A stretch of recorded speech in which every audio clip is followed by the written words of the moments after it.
I'm Corey Waters, the Senior Audiovisual Technician at the Georgia Dome.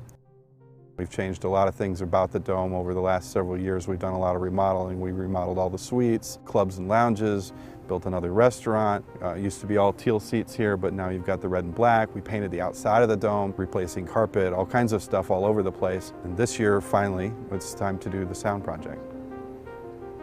The system itself was a good design in the way it was set up at the time, but all of those components were installed when the building was new in 1992, and speaker technology has come a long way, so you're used to that at home. At my house, I have a surround sound system. When we're watching football games, it's in Dolby Digital. You know, it sounds great. The things that we do on a game day for fan experience and for sponsorship experience is completely different than what we used to do.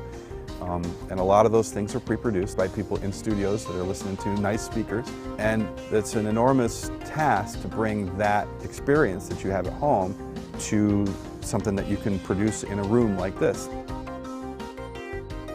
My name is Josh Shibler with CTG, Comprehensive Technical Group.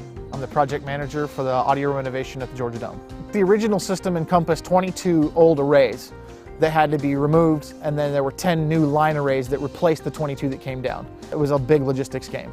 Changing out 144 amplifiers, rewiring to 11 equipment racks, and flying 140 new speakers in 2 weeks, as well as removing all the existing infrastructure, is a bit of a feat to accomplish. This project required a significant amount of structural engineering as well as rigging. So we partnered with Phoenix Engineering and Atlanta Rigging to fulfill those two pieces that aren't in our normal wheelhouse of work. My name is Tom Christian. I'm with Phoenix Engineering and Consulting. The line arrays, which weigh about 3,500 pounds apiece, are constructed from tube steel and basically form an arc of between 10 and 12 speakers, all angled in a specific direction to hit the desired seat location. They're attached to the tension rings that support the roof of the Georgia Dome. So for this project, we had to come in and figure out where we could attach to the dome, and then from there, we went back and designed the main attachments. We talked a lot with Atlanta Rigging because they're the main people who do the rigging in this dome. My name's David Middleton. I work for Atlanta Rigging Systems.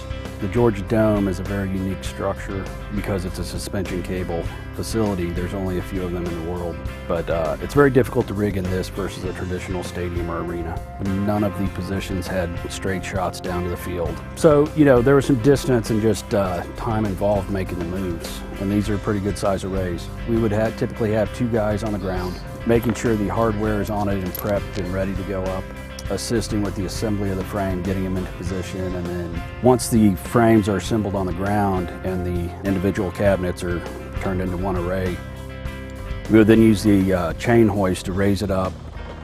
We would have to ease it over the seating area so then we could take it straight up to its final hang position. Meanwhile, there would be 4 or 5 guys up top, and they would fine-tune it and get it exactly where they wanted it. At that point, 1 or 2 riggers would go over the side and actually stand on the array and make the physical connections to the angle supports that they had previously installed, and then remove all the temporary lifting equipment out of the way. Removing the existing clusters was almost more challenging than hanging the new arrays.